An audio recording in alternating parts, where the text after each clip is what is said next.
बिस्मिल्लाहिर्रहमानिर्रहीम। खातिन हज़रात, अख्तर अब्बास का सलाम पहुँचे। आज का मौजू ख़वातीन से मुतल्लिक़ नहीं है, ये खालिस मर्दों से मुतल्लिक़ है।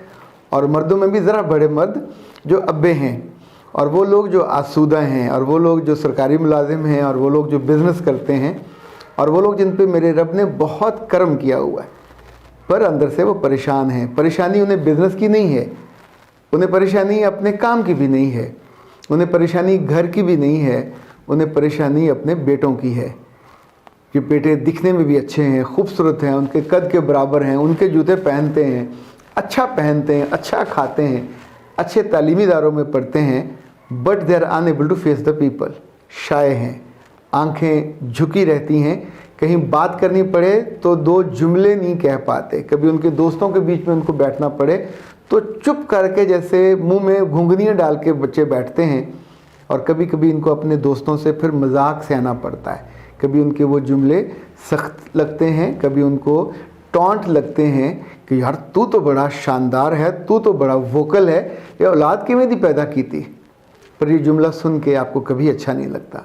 सो मैंने सोचा कि आज हम इस मौजू पे धीरे से बात करें। वैसे तो आने वाले दिनों में इंशाल्लाह हम इस पर ट्रेनिंग करवाने वाले हैं। वो सारे जिनकी आंखें झुकी रहती हैं, वो किसी भी एज में हो, इंशाल्लाह अज़ीज़ ये 1 या 2 दिन की ट्रेनिंग होगी। इससे पहले भी ये हमने बहुत कामयाबी से किया, कैसी लड़कियां हों या लड़के हों, क्योंकि ये आदत इतनी पुख्ता हो जाती है कि जब आप जॉब में चले जाते हैं तब भी ये आदत रहती है। इवन आप बीवी बच्चे वाले हो जाते हैं तो फिर भी जो शाइनेस है, ये नामराद ऐसी बुरी बीमारी है, ऐसी बुरी बला है कि साथ चिमट जाती है और चिमटी रहती है, उतरने का नाम नहीं लेती, यहाँ तक कि आप बड़े हो जाते हो, आप बुज़ुर्ग हो जाते हो। मैं ऐसे ऐसे लोगों को भी जानता हूँ कि जो अपने छोटे छोटे अदारों के मालिक हैं, पर जब भी आप किसी छोटी वो ग्रुप मीटिंग में भी बैठे हैं, अपने एम्प्लॉय से उन्होंने बात करनी हो तो किसी मैनेजर से कहेंगे तुम बात कर लो, वो लिख कर को नोटिस देना पसंद कर लेंगे। खुद उनको बात करनी होगी अपने ही चंद मुलाजमों के साथ, तो वो उनकी आंखों में आंखें डाल के बात नहीं कर पाते। इवन उनके साथ आई कांटेक्ट नहीं करते, आसमान को देख रहे होंगे, दाएं देख रहे होंगे, बाएं देख रहे होंगे, इवन ज़मीन को देख रहे होंगे, टेबल को देख रहे होंगे। तो ऐसे में ज़रा पूरा इमेज और इम्प्रेशन आपका ज़मीन बोस हो जाता है। मैंने अपने बचपन में बहुत सी चीज़ें देखी महफूज हैं। लाइक अगर वालिद थोड़ा समझदारी का काम करे और अपने बच्चों को तौर पे बड़ा होने के लिए बेल की तरह ना छोड़ दे, कुछ काम वो कर सकता है जो माँओं को भी करने चाहिए और बापों को भी करने चाहिए, लेकिन ये बाप के करने का काम ज़्यादा है। नंबर 1, जब बच्चा आपका 8वीं 9वीं में पहुँचे और अब वो बिल्कुल ज़िंदगी बचपने से निकल आया है और नौमरी में पहुँच गया है, अभी जवानी में नहीं है, नौमरी में है, दैट्स ये जब उसको आप अपने साथ जोड़ें और शाम को कभी कभी अपने साथ, अगर आप क्लब जाते हो तो क्लब ले जाइए, अगर आप दोस्तों में जाते हो तो दोस्तों की महफिल में ले जाइए। कभी कभी दोस्त मजाक करते हैं, खुले डुले, नो प्रॉब्लम, ये बच्चा वहाँ जाएगा, थोड़ी दिन उसकी ये शाइनेस है वो कम होगी। ये आपके दोस्तों में जो उससे उम्र में बड़े हैं, आपके दोस्त हैं, उनके साथ फ्रेंडली होगा, एक आध दोस्त ज़रूर उसका उन दोस्तों में से दोस्त भी बन जाएगा। नंबर 1, कभी कभी से अपने दोस्तों की महफिल में लेके जाइए। नंबर 2, जब घर पे दोस्त आए हों तो फ़ौरन जाके उनसे मत मिलिए, कुछ देर अपने बेटे को भेजिए और 5 से 10 मिनट आप अगर डिले भी करते हो तो नो प्रॉब्लम। इस बीच में बच्चे से कहिए बेटा अंकल के साथ बैठ के बात करें, और अगर अंकल समझदार हैं तो उन्हें ये जानना चाहिए कि ये जो वक्त मुझे मिला है ये बच्चे के साथ इंटरेक्ट करने के लिए मिला है। ये जो कम्युनिकेशन स्किल्स हैं ये किताबों से पढ़ के नहीं आती, इंसानों के साथ इंटरेक्ट करके आती हैं। और बड़े इंसानों के साथ, अपने जैसे बच्चों के साथ हम बात कर लेते हैं, अपनी उम्र के लोगों के साथ भी बात कर लेते हैं, पर बात करना ये थोड़ी होता कि आप जाके हाँ करें या ना करें।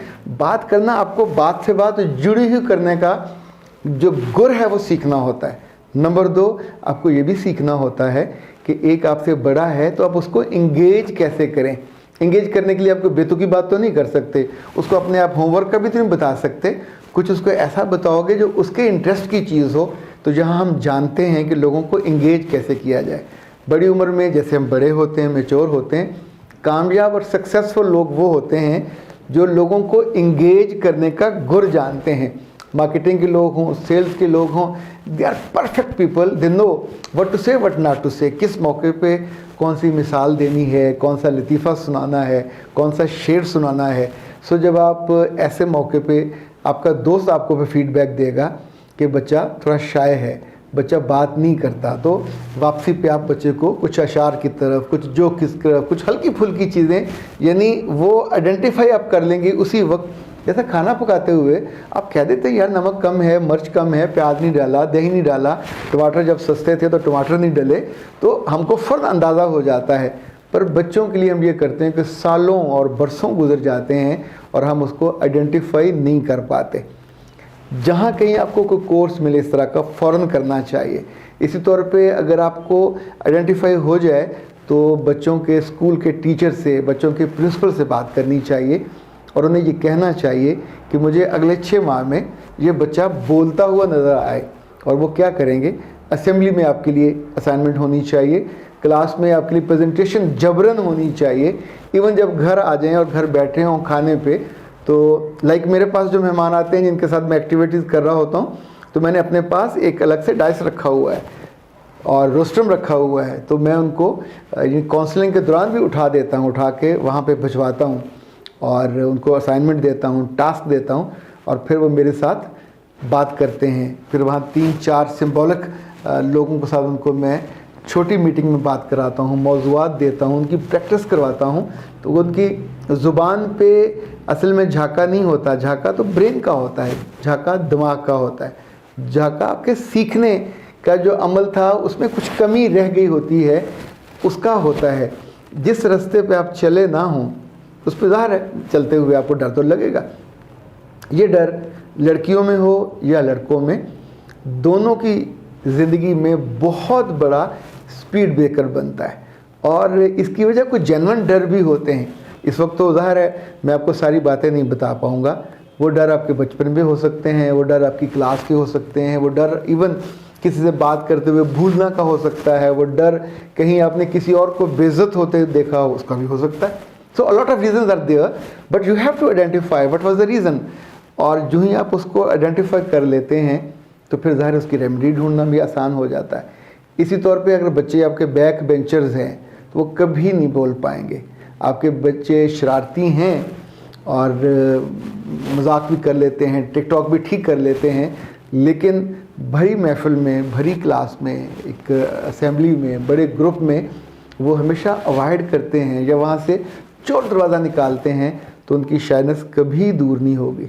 शाइनेस आपकी खुशियों को खा जाती है, शाइनेस आपकी तरक्की के रास्ते को रोक देती है, शाइनेस आपको प्रमोट नहीं होने देती, शाइनेस आपके वो जो करियर ग्रोथ होती है उसके राह में वो पत्थर गिरता है जो मुजफ्फराबाद जाते हुए पहाड़ से गिर के रास्ता रोक देता है। लैंड स्लाइडिंग उसको कहते हैं। तो shyness is a land sliding for your career. इसी तौर पे याद रखिएगा कि जो शाय होते हैं उनकी दोस्ती भी किसी से नहीं होती। उनकी क्लास में, उनके आसपास जितनी मर्जी लड़कियां हों तो वो अंदर से डरू होते हैं, डरपोक। बाकी लोग उनके पास से वो ब्याह के ले जाते हैं और वो बेचारे सोचते रह जाते हैं कि काश मैं बोल सकता तो इससे पहले मैं इजहार कर देता और शायद वो रिश्ता मेरा बन जाता। ये मैं मजाक कर रहा हूँ, ऐसे बाद में मेरे ऊपर आप वो लट लेके ना दौड़ पड़िएगा कि आप हमें क्या सिखा रहे हैं। पर ये फैक्ट तो है, अगर आप नहीं बोलोगे तो जो बोलेगा वो ले जाएगा, फिर आप खाली बैठ के रोते रहोगे और आहें भरते रहोगे, डिप्रेशन में जाओगे, फ्रस्ट्रेटेड होगे। तो उसका कसूरवार कोई और नहीं होता, आप और आपकी शाइनेस दोनों होते हैं। शाइनेस दूर करने के पूरे तरीके हैं, सलीके हैं। इंशाल्लाह वक्त मिलेगा हम अपने कोर्स में आपको पूरे बताएंगे, एक एक स्टेप उसका बताएंगे ताकि आप उसको फॉलो करके अपनी ज़िंदगी में से उस कमी को, कोताही को। अच्छा, बहुत से लोग ऐसे हैं क्योंकि अब मेरा जो मुशाहिदा और तजुर्बा इस मामले में भी बहुत रिच है कि वो चाहते हैं कि हम लोगों के सामने हमारी ये कमज़ोरी ना सामने आए, तो फिर हम उनके लिए एक स्पेशल करते हैं कि पर्सनलाइज्ड सेशन भी करते हैं, जिसमें ये कम से कम 3 सेशंस का ये होता है, 1-1 घंटे का, 1-1 हफ्ते के, 2-2 हफ्ते के गैप के साथ उनको फिर मैं टास्क देता हूँ, असाइनमेंट्स देता हूँ। तो जिसमें जब वापस आते हैं तो एक ऐसा वक्त भी आता है कि फिर मेरे साथ भी वो आई कांटेक्ट करके मुस्कुराते हैं। ये जो सुख है, ये जो कामयाबी है, ये भी हुमा का पर होता है। कहीं और जाते जाते फिर आके आपके कंधे पे, आपके सर में, आपके बालों में आके लग जाता है, चूँकि आपने उसके लिए अपने आप को अहल साबित किया होता है। सलामत रहिए, कामयाबी के साथ, शाइनेस के साथ नहीं। अख्तर अब्बास को इजाज़त दीजिए। अस्सलाम वालेकुम व रहमतुल्लाह।